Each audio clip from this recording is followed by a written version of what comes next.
नमस्कार हमारे प्यारे बिहार के शिक्षक साथियों। आपका हमारे चैनल स्टडी तंत्र में बहुत बहुत स्वागत है। आशा करते हैं आप सभी स्वस्थ और मस्त होंगे। साथियों, जैसा कि आप सभी अपने स्क्रीन पर देख सकते हैं, बिहार टीचर ट्रांसफर सचिवालय अपडेट। साथियों, आज की डेट में आप सभी शिक्षकों के लिए जो कि अपने अंतर जिला तबादले का इंतजार कर रहे हैं, यानी कि अंतर जिला ट्रांसफर का वेट कर रहे हैं, फाइनली उनके लिए एक बहुत बड़ी खबर जारी हो चुकी है। साथियों, आज की इस वीडियो में आप सभी को ये जो नई नियमावली आने वाली है उसके संदर्भ में एक इंपॉर्टेंट अपडेट देने वाले हैं। साथ ही साथ सभी शिक्षकों के ट्रांसफर की रूपरेखा तैयार हो चुकी है और इसके संदर्भ में आगामी समय में आपको क्या क्या अपडेट देखने को मिलेंगे उसके संदर्भ में हम आपको इस वीडियो में जानकारी देने वाले हैं। साथियों, संपूर्ण अपडेट जानने के पहले आप सभी लोगों से एक विनम्र निवेदन है, यदि अभी तक आपने हमारे चैनल स्टडी तंत्र को सब्सक्राइब नहीं किया है तो जाइए फटाफट और बिहार टीचर ट्रांसफर सचिवालय अपडेट लगातार पाने के लिए हमारे चैनल स्टडी तंत्र को जरूर सब्सक्राइब कर लें। चलिए साथियों, वीडियो में आगे बढ़ते हैं। साथियों, सर्वप्रथम हम यहाँ पर बात कर लेते हैं आप सभी के नई नियमावली के संदर्भ में। आप सभी को प्रीवियस वीडियो के माध्यम से ये बताया गया था कि जो आपके ट्रांसफर की प्रक्रिया है फिलहाल अभी शिथिल रूप में है, यानी कि अभी उस पर कोई कार्य नहीं हो रहा है। और कार्य क्यों नहीं हो रहा है उसके संदर्भ में भी हमने आपको ये अपडेट दिया था कि अभी यहाँ पे विभिन्न जो राज्य हैं जैसे कि बंगाल हो गया, असम हो गया, तो विभिन्न राज्यों में यहाँ पे चुनाव चल रहे थे। अभी आज की डेट में आप सभी के 4 तारीख को जो है 4 मई 2026 की डेट में आपके जो विभिन्न राज्य हैं उनमें चुनाव संपादित होते हुए आज की डेट में उसका रिजल्ट भी घोषित कर दिया गया है। तो कुल मिला-जुला करके अब यहाँ पर ऐसी बात है कि आप सभी के फाइनली जो ट्रांसफ़र को लेकर के शिथिलता थी, अब उसमें आपको तेज़ी देखने को मिलेगी और फाइनली ट्रांसफ़र को लेकर के अब यहाँ पे विभाग तेज़ी से कार्य करेगा। साथियों, आज की डेट में जो हमें अपडेट प्राप्त हुई है वो आपको बता देते हैं। नियमावली के संदर्भ में सबसे पहले ये अपडेट प्राप्त हुई है कि 6 तारीख को, आप सभी को बता देते हैं 6 मई की डेट में यहाँ पे आप सभी के कैबिनेट विस्तार की रूपरेखा तैयार है। यानी कि सरकार के स्तर पर यहाँ पे जो आपके कह सकते हैं मंत्रिमंडल विस्तार है उसका होना है 6 तारीख को। और जैसे ही मंत्रिमंडल विस्तार होगा उसके बाद से आपको नए शिक्षा मंत्री मिलेंगे, यानी कि नए शिक्षा मंत्री जो है अपना कार्यभार ग्रहण करेंगे। और जैसे ही नए शिक्षा मंत्री कार्यभार ग्रहण करेंगे अपना जो है उसके बाद नए तरीके से सारी चीज़ें संचालित होंगी।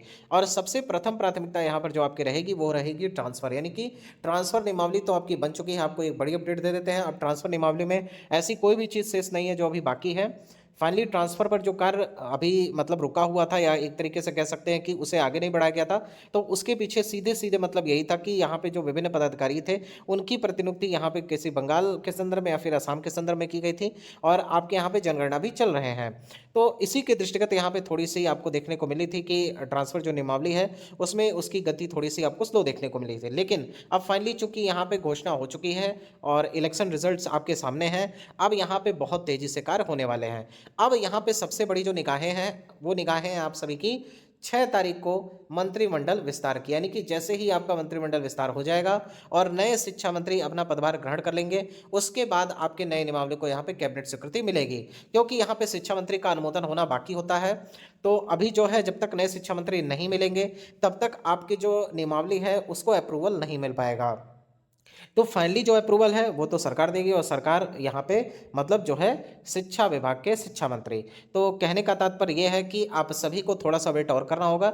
जैसे ही मंत्रिमंडल विस्तार के बाद नए शिक्षा मंत्री आपको मिलेंगे, थोड़े ही दिनों के बाद आपको नियमावली में अंतिम मोहर भी देखने को मिल जाएगी। फाइनली एक बड़ी अपडेट यह है कि आपकी नियमावली तैयार हो चुकी है। इन नियमावलियों में बहुत ही सुंदर तरीके से आप सभी के ट्रांसफर प्रक्रिया को सुचारू रूप से चलाने के लिए बातें कही गई हैं। चाहे वो सेम जिला को लेकर के बातें की जाए या फिर अंतर जिला तबादले को लेकर के बात की जाए, सभी प्रकार के तबादले अब ऑनलाइन ही होंगे, पूरी पारदर्शिता के साथ होंगे, ट्रांसपेरेंट तरीके से आप सभी का यहाँ पे ट्रांसफ़र किया जाएगा। बात करते हैं कि अभी तक जितने भी शिक्षकों का ट्रांसफ़र नहीं हो पाया है, क्या उन्हें प्राथमिकता दी जाएगी? तो ऐसी बात बिल्कुल भी अभी फ़िलहाल निकल कर के नहीं आ रही है, क्योंकि जब नई नियमावली के तहत सभी शिक्षकों का ट्रांसफ़र होगा, तो इसमें सभी शिक्षकों को बराबर मौका दिया जाएगा। अब यहाँ पे बात आती है कि 41,000 शिक्षकों के संदर्भ में क्या है, क्योंकि 41,000 आवेदन के तहत लगभग यहाँ पे 27,000 शिक्षकों का ट्रांसफ़र हुआ था, लेकिन इसमें से भी अभी लगभग 14,000 के आसपास शिक्षक बाकी हैं, जिनका अभी अंतर जिला तबादला नहीं हो पाया है। आपको बता देते हैं कि शिक्षा विभाग का स्पष्ट रुख था, पहले भी एक लिस्ट तैयार थी, आपको कई बार ये वीडियोज़ के माध्यम से जानकारी प्रदान की गई थी कि एक लिस्ट यहाँ पे 2,500 से लेकर के 3,000 के आसपास की थी, जिसमें जिन्होंने 6 जिले का विकल्प दिया था, उनका तबादला होना था। लेकिन वो लिस्ट अभी तक जारी नहीं हो पाई है, तो आप एक तरीके से कह सकते हैं कि हो सकता है कुछ समय के बाद वो लिस्ट आपको देखने को मिल जाए।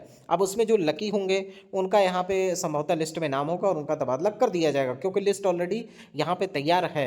लेकिन अब ये कुल मिला जुला करके डिपेंड करेगा शिक्षा विभाग के आला पदाधिकारियों के ऊपर, इसके अलावा सरकार की इच्छा के ऊपर और शिक्षा मंत्री का इस पर क्या मंतव्य है। लेकिन एक बात तो तय है कि आप सभी के ट्रांसफर को लेकर के शिक्षा विभाग बिल्कुल गंभीर है। अब शिक्षा विभाग का ये मानना है कि अगर बिहार की शिक्षा जगत में एक तरीके से क्रांति ले आनी है तो सभी शिक्षकों को इतना तो उनका हक देना ही पड़ेगा कि एटलीस्ट उनके गृह जिले के आसपास या फिर गृह जिले में उनको पदस्थापित किया जाए। देखिए, आपको बता देते हैं कि नई जो ट्रांसफर की रूपरेखा है वो इस तरीके से तैयार की गई है कि सभी शिक्षकों से यहाँ पे 3 जिले का ही मात्र विकल्प लिया जाएगा। अब ऐसा नहीं है कि आपको उन 3 जिलों में अगर स्थान नहीं मिलता है तो फिर आपसे वापस से 3 जिले का डिमांड किया जाएगा, ऐसा बिल्कुल भी अब नहीं होना है। आप 3 जिले का विकल्प देंगे। अगर उन 3 जिलों में वैकेंसी रहती है और आपको यहाँ पे सीट अलॉट हो जाती है तो फिर ठीक है। इन केस अगर आपको वो सीट अलॉट नहीं हो पाती है तो सबसे बड़ी बात यह है कि आपको खाली हाथ नहीं रखा जाएगा। कुछ ही दिनों के बाद आपको जो है वापस से यहाँ पे आवेदन करने का मौका दिया जाएगा, क्योंकि अब पूरे वर्ष में यानी कि 1 वर्ष में आपके 2 बार ट्रांसफर जो है चलेंगे।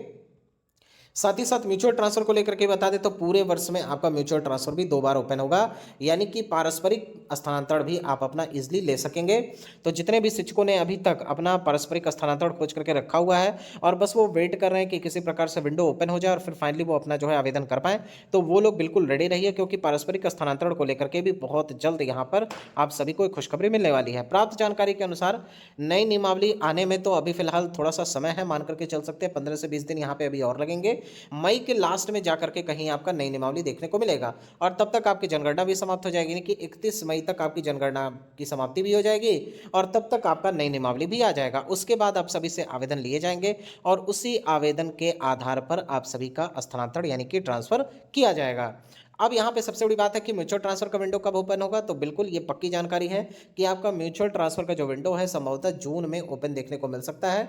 इसके अलावा आप सभी लोगों का एक बहुत ज़्यादा कमेंट आता है कि सर हमारी जनगणना में ड्यूटी लग चुकी है तो क्या हमारा ट्रांसफर नहीं होगा। तो एक बात आपको बता देते हैं, ये हम पिछले वीडियो में भी आपको ये जानकारी दिए थे और इस वीडियो में भी बता दे रहे हैं कि जनगणना और ट्रांसफर का आपस में कोई भी संबंध नहीं है, क्योंकि जनगणना जब आपकी समाप्त हो जाएगी, जो कि फेज़ 1 आपका जनगणना वाला है, वो फेज़ 1 आपका इनिशियली खत्म होगा 31 मई को।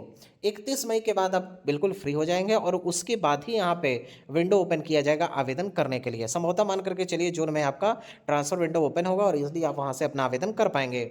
अब फेज़ 2 का क्या होगा, तो फेज़ 2 बाद की बात है।